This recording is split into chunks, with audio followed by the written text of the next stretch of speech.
O Felipe Fio, ele perguntou aqui, ó, se depois da invasão aí do Trump no Equador, ele também pode invadir o Brasil. E se isso acontecer, se o Brasil conseguiria responder à altura.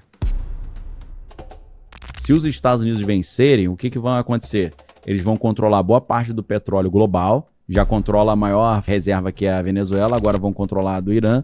Isso vai dar para os Estados Unidos não apenas um poder gigante de decidir quem recebe ou não energia, e além disso, eles estão impedindo a energia de ir para a China e também além, eles estão garantindo a perpetuação ou a manutenção do petrodólar. Trump proibiu o Banco Central americano de criar moeda digital e, no mesmo documento, entregou o controle do dólar digital para empresas privadas do Vale do Silício. A Tether, dona da maior stablecoin do mundo, lucrou mais que o Goldman Sachs em 2024. Enquanto isso, todo líder latino-americano que desafiou os Estados Unidos nos últimos 70 anos teve um destino trágico. Coincidência ou padrão? É isso que vamos entender agora.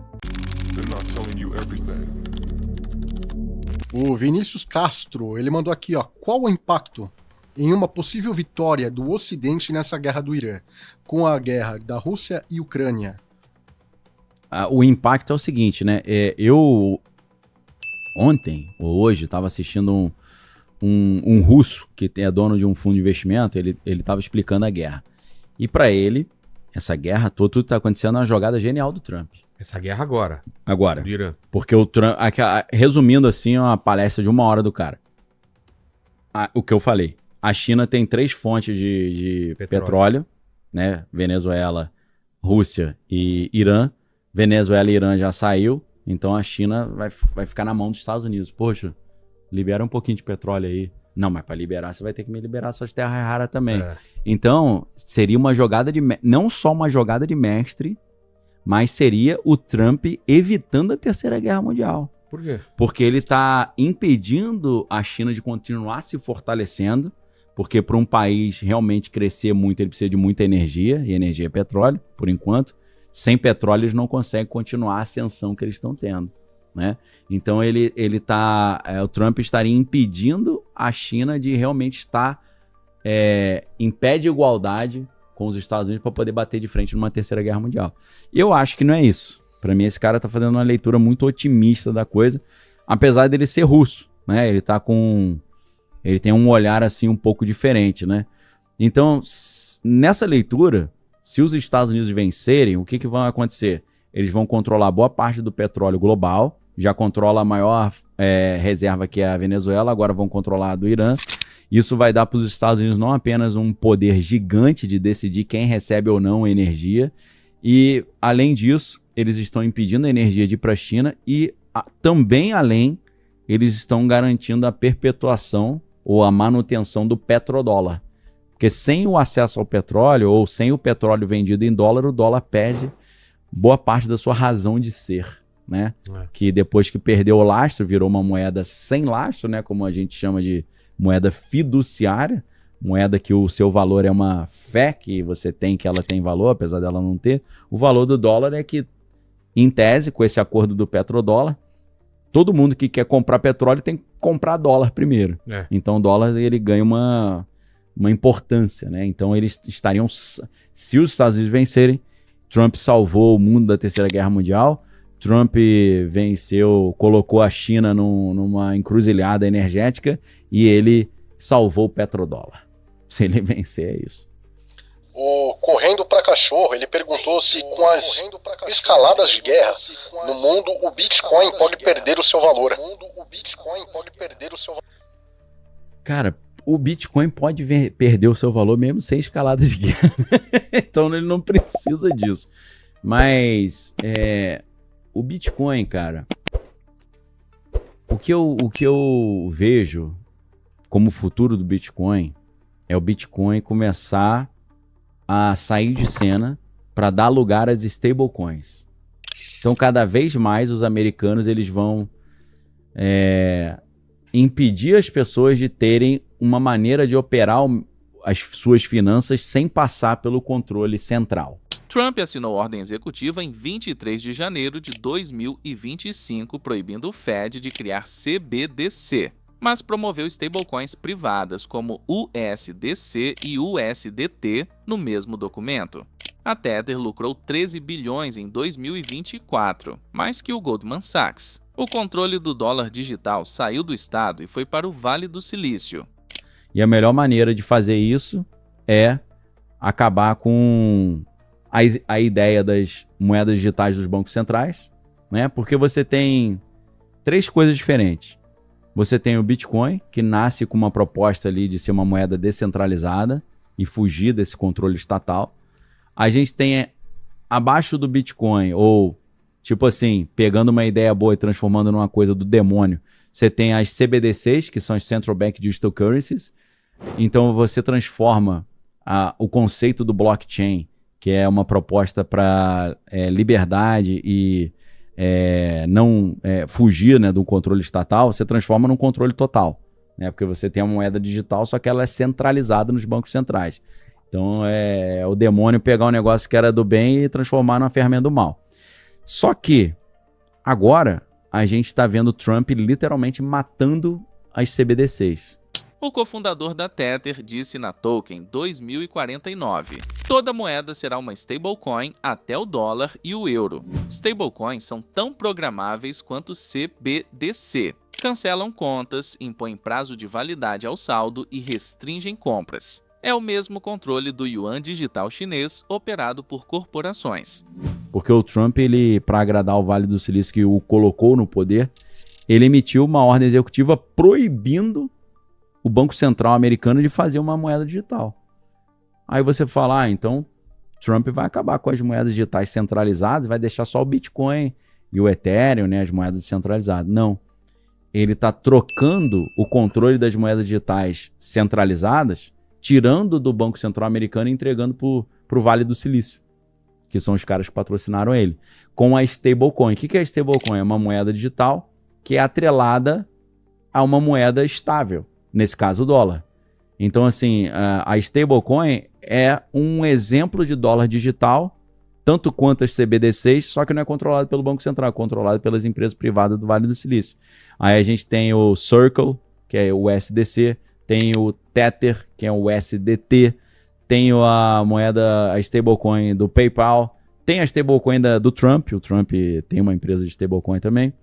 Então, o que eu creio que, pelo movimento que a gente está vendo, é o Trump parecendo ser a favor do Bitcoin, mas ele substituindo a importância do Bitcoin pelas stablecoins e transformando isso no dólar digital. Talvez seja o XRP, o Ripple, né, que ele vai usar, a gente não sabe exatamente, mas eu acho que o Bitcoin vai saindo de cena e as stablecoins vão ganhar o mundo nisso aí, substituindo as moedas digitais por essas moedas estáveis. Estáveis, tão programáveis e controláveis quanto as CBDCs, né? Então é um sistema que parece lindo de liberdade, mas é um sistema que permite todas aquelas coisas preocupantes, né? De apertar um botão cancelar a conta do cara, o cara não ter crédito social, não tem acesso à conta, a moeda ser programável no sentido dela ter um prazo de validade, né? Você ganha um crédito de stablecoin dia 5, dia 30 ela expira, você tem que consumir naquele período e só comprar aquilo que o sistema permite, né? Ah, eu quero comprar metralhadora. Não pode. Ah, eu quero comprar carne. Não, carne vermelha não. Você agora tem que ser vegano. Então é tão satânica quanto as CBDCs, mas ela aparenta ser um negócio mais moderno, né? Então acho que aí o stablecoin, o Bitcoin ele vai saindo de cena. Talvez isso gere uma desvalorização do Bitcoin, né? Tô olhando o cenário e imaginando o que pode acontecer. O Felipe Fio, ele perguntou aqui, ó, se depois da invasão aí do Trump no Equador, ele também pode invadir o Brasil. E se isso acontecer, se o Brasil conseguiria responder à altura. Com certeza. Só com memes, né? Só chamar o Nelson Ned, né? Que vai responder à altura ali, né? Com memes a gente vence. Não tem. A gente fez um flashback histórico, né? Quem peitou se ferrou. Né? A Dilma sofreu impeachment. O Lula, na época, acabou, né, indo para prisão. O Bolsonaro tá do jeito que tá. Vargas morreu, João Goulart morreu. Outros morreram também, porque se você pega a história do governo militar, o Castelo Branco e o Costa e Silva, eles tiveram morte meio estranha. Vargas se matou em 1954 sob pressão dos Estados Unidos.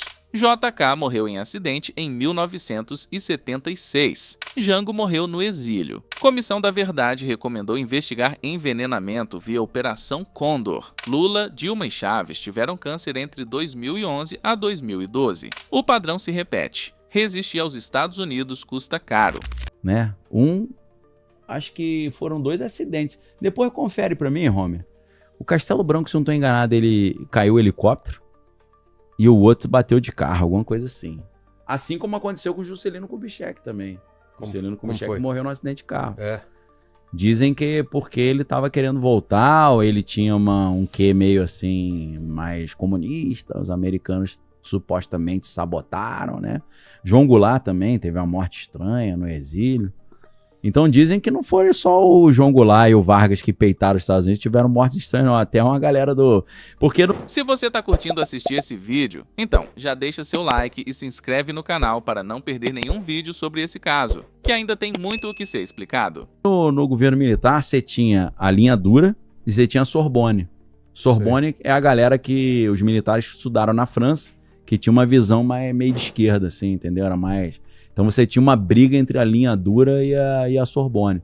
Então, o Castelo Branco, dizem que considerava ele muito light, que a galera queria endurecer mais, né? Aí depois vem o AI-5, né, com Costa e Silva. Mas até o Costa e Silva também teria... Achou aí? Eu não me lembro. Achei. Como é que foi aí? O Castelo Branco, ele morreu num acidente aéreo. Viu? O Jango provavelmente foi infarto. Infarto, né? Aí tem a história que ele foi envenenado e tal. E aqui o Costa e Silva, eu não lembro. Ele foi um derrame cerebral aqui. Ó. Derrame? Derrame. Aí você entra que é até aquela história do... Bom, me fugiu o nome do cara que o Sarney entrou no lugar dele, que morreu lá. História estranha pra caraca. Tancredo. Pô, aquela história do Tancredo é muito estranha, aquilo bizarro, ali, meu irmão. Aquilo ali dá uma série de... Tem um documentário, uma série, tem alguma coisa de... Eu já assisti aí. Aí tem aquela história que a foto que ele tá no hospital rindo ali, ele já tinha morrido, né? Que os caras seguraram a notícia. Então, cara, essa história foi muito estranha. A morte do Ulisses Guimarães, né? Aquela queda do helicóptero. Pode ter sido tudo natural? Claro, pode ter sido, mas abre margem, né? Pra certos interesses aí, meio... Uma coisa muito estranha também foi que vários líderes tiveram doenças na mesma época. O Lula teve câncer, a Dilma teve câncer, o Hugo Chávez teve câncer, o Enéas teve... O Enéas acho que foi um pouco antes, mas esses líderes latino-americanos todos tiveram câncer na mesma época, né? Aí já é uma... E o Hugo Chávez morreu de câncer, né? Aí já é uma outra teoria, né? Aí dá até pra gente meter o John Kennedy nisso aí, mas aí já é outra história. Já é outro tema, né? Daniel Lopes analisa o impacto geopolítico da guerra sob 2 óticas: controle energético e controle financeiro digital. A tese central é que Trump sufoca a China cortando suas 3 fontes de petróleo: Venezuela, Irã e Rússia, impedindo-a de atingir paridade militar com os Estados Unidos. Na camada financeira, a Ordem Executiva de janeiro de 2025 proibiu CBDC, mas promoveu stablecoins privadas, transferindo o controle do dólar digital do Estado para corporações do Vale do Silício. É uma manobra comparável ao que a China fez com o yuan digital, mas via setor privado. O paralelo histórico com líderes brasileiros que desafiaram os Estados Unidos, de Vargas a Jango, reforça a tese de que resistir à hegemonia americana tem consequências reais. A conclusão é inquietante. O sistema financeiro global caminha para um controle total disfarçado de liberdade tecnológica, onde stablecoins substituem CBDC com as mesmas ferramentas de vigilância. Já imaginou viajar com quem você ama, sem se preocupar com o preço da passagem? Conhecer o Brasil, o mundo, viver momentos que ficam para sempre e pagar muito mais barato por isso? A comunidade Milhas 3.0 ensina pessoas comuns a viajar como expert, usando estratégias que as companhias não explicam. O link está aqui na descrição. Entre agora na comunidade Milhas 3.0.